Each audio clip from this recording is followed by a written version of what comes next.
ଏବେ ଯୁକ୍ତ ଦୁଇ ପିଲାମାନଙ୍କ ପାଇଁ ଆସିଗଲା ଏକ ବଡ଼ ଖବର, ଯାହାକି ପ୍ରତ୍ୟେକ ପିଲା ଜାଣି ରଖିବା ଉଚିତ। କେଉଁ ଦିନ ପ୍ରକାଶ ପାଇବ ପ୍ଲସ୍ ଟୁ ରେଜଲ୍ଟ ଏବଂ କେତେବେଳେ ପ୍ରକାଶ ପାଇବ ପ୍ଲସ୍ ଟୁ ରେଜଲ୍ଟ, ସେ ନେଇ ହେଲା ବଡ଼ ଘୋଷଣା। ତ ଚାଲନ୍ତୁ ପିଲାମାନେ ସମ୍ପୂର୍ଣ୍ଣ ଅପଡେଟକୁ ଜାଣିବା।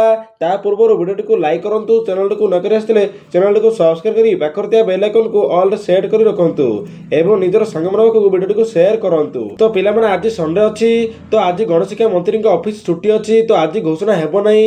ତ ଆସନ୍ତାକାଲି ସୋମବାର ଦିନ ତୁମର ରେଜଲ୍ଟ ତାରିଖ ଘୋଷଣା ହେବ ଏବଂ ନିହାତି ଭାବେ ମଙ୍ଗଳବାର ଦିନ ତୁମ ରେଜଲ୍ଟ ଅପରାହ୍ନରେ ପ୍ରକାଶ ପାଇବ। ତ ପିଲାମାନେ ମଙ୍ଗଳବାର ହେଉଛି ଲାଷ୍ଟ ଡେଟ୍, ମଙ୍ଗଳବାର ଦିନ ନିଶ୍ଚୟ ଭାବରେ ତୁମର ରେଜଲ୍ଟ ପ୍ରକାଶ ପାଇବ। ତ ଅପେକ୍ଷା କରନ୍ତୁ, ଆଉ ଡେରି ହେବ ନାହିଁ। ମଙ୍ଗଳବାର ଦିନ ଅର୍ଥାତ୍ 20 ତାରିଖ ଦିନ ତୁମ ରେଜଲ୍ଟ ପ୍ରକାଶ ପାଇବ।